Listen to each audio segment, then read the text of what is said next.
সারা দেশে তীব্র হচ্ছে গ্যাস সংকট, এতে চরম ভোগান্তিতে মানুষ। এ বিষয়ে আরো বিস্তারিত খবরাখবর জানাতে নারায়ণগঞ্জ এবং গাজীপুর থেকে যুক্ত হচ্ছেন আমাদের সহকর্মীরা। শুরুতে আমরা চলে যাব নারায়ণগঞ্জে, রয়েছেন আহসান সাদিক। আহসান, আমরা জানি নারায়ণগঞ্জে অনেক শিল্প কারখানা আছে, গ্যাস সংকটের কারণে সেখানে প্রভাব কেমন দেখছেন, সব মিলিয়ে জানাবেন। জয়ী, দৃশ্যপটের কিন্তু আসলে পরিবর্তন হয়নি। যদি সিএনজি স্টেশন দিয়ে আপনাকে জানানো শুরু করি, তাহলে গতকাল ঠিক এই সময়টিতে কিন্তু এই সিএনজি স্টেশনে গ্যাসের যে চাপ সেটি কিন্তু 5 থেকে 6 ছিল, এবং আজকে এইমাত্র জানলাম তাদের চাপ হচ্ছে 4 PSI। তো বলা যায় যে আসলে গ্যাসের যে স্বাভাবিকতা সেটি এখনো ফিরে আসেনি।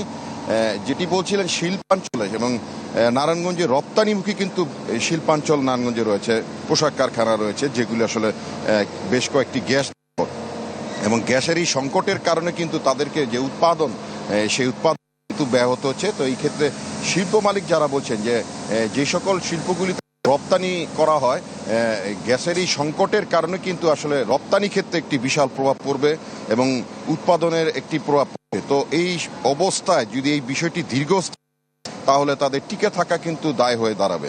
এবং সিএনজি স্টেশনগুলিতে দেখছেন যে আসলে বেলা গড়ার সাথে সাথে যে লাইনের যে সারি সেটি কিন্তু দীর্ঘ হয়, এবং গত 2 দিনের একটি যদি হিসাব বলি, তাহলে কিন্তু এই ক্ষেত্রে নগদ নিয়ে এলো হার না মানা হার অফার। সর্বনিম্ন 10,000 টাকা রেমিটেন্স নগদে পাঠালে থাকছে স্বর্ণের হার জেতার সুযোগ। যে যাত্রী রয়েছে তাদের কিন্তু একটি অভিযোগ রয়েছে, তারা যেটি বলছে যে আসলে গ্যাসের সংকটের কারণ দেখিয়ে কিন্তু আসলে সিএনজিতে ভাড়া বৃদ্ধি, এটি কিন্তু বেশ কয়েকটি স্থানে কিন্তু অভিযোগ করতেছে।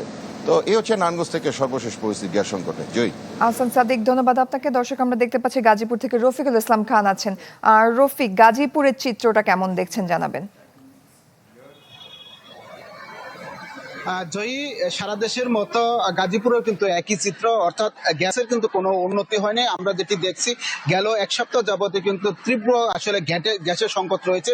সেই সংকট আসলে বাসাবাড়ি, বিভিন্ন সিএনজি স্টেশন, শিল্প কারখানাতে কিন্তু রয়েছে। আমরা বিভিন্ন শিল্প কারখানা ঘুরে যেটি দেখেছি, অনেক শিল্প কারখানা কিন্তু উৎপাদন অর্ধেকে নেমে এসেছে, বিশেষ করে গ্যাসের কারণে। অনেক শিল্প কারখানায় আবার আমরা যেটি দেখেছি, তারা কিন্তু শিফটিং করে কাজ করছে, অর্থাৎ একই শিল্প কারখানাতে যেখানে বয়লার এবং স্টিম রয়েছে, পাশাপাশি জেনারেটর রয়েছে, তারা কিন্তু জেনারেটর যখন চালায় তখন কিন্তু তাদের আসলে যে বয়লার রয়েছে সেই বয়লার বন্ধ করতে হয়, আবার যখন স্টিম চালায় তখন কিন্তু তাদেরকে বয়লার বন্ধ করতে হয়। এভাবে কিন্তু শিফটিং করে তারা কাজ করছে। তবে শিল্প মালিকরা যেটি বলছে, এভাবে আর কতদিন, যেহেতু 1 সপ্তাহ হয়ে গেল এখনো কিন্তু গ্যাসের কোনো সংকট কমেনি। যদিও তিতাসের পক্ষ থেকে বলা হয়েছে আগামী সপ্তাহ নাগাদ যে গ্যাসের সংকট রয়েছে সেটি আসলে অনেকটা সংকট কমে আসবে। আমরা যেটি দেখছি, অন্যদিকে যে সমস্ত সিএনজি স্টেশন রয়েছে সবগুলো সিএনজি স্টেশনে কিন্তু গাড়ির লম্বা লাইন রয়েছে, এবং সিএনজি স্টেশনগুলোতে যে সমস্ত সিএনজি স্টেশনে প্রেশার আসলে 200 থেকে 250 থাকে, সেই সমস্ত সিএনজি স্টেশনগুলোতে 100-110 পর্যন্ত প্রেশার রয়েছে। আমার পেছনে যে সিএনজি স্টেশনটি রয়েছে সীমান্ত সিএনজি স্টেশন, এই সিএনজি স্টেশনে 180 এই মুহূর্তে আসলে প্রেশার রয়েছে। তারা সকালবেলা আসলে সিএনজি স্টেশন বেশ কয়েক ঘন্টা বন্ধ রেখেছিল, এবং বন্ধ রেখে তাদের প্রেশার বাড়িয়েছে, সেটি আমাদেরকে জানিয়েছে। তো এইভাবে তারা যেটি বলছে, বন্ধ করে তারপরে কিন্তু আবার মেশিন রান করলে তখন আসলে প্রেশার বাড়ে, এভাবে চলছে। আসলে গাজীপুরে এই ছিল গ্যাসের সর্বশেষ পরিস্থিতি। জয়ী। রফিক, ধন্যবাদ আপনাকে।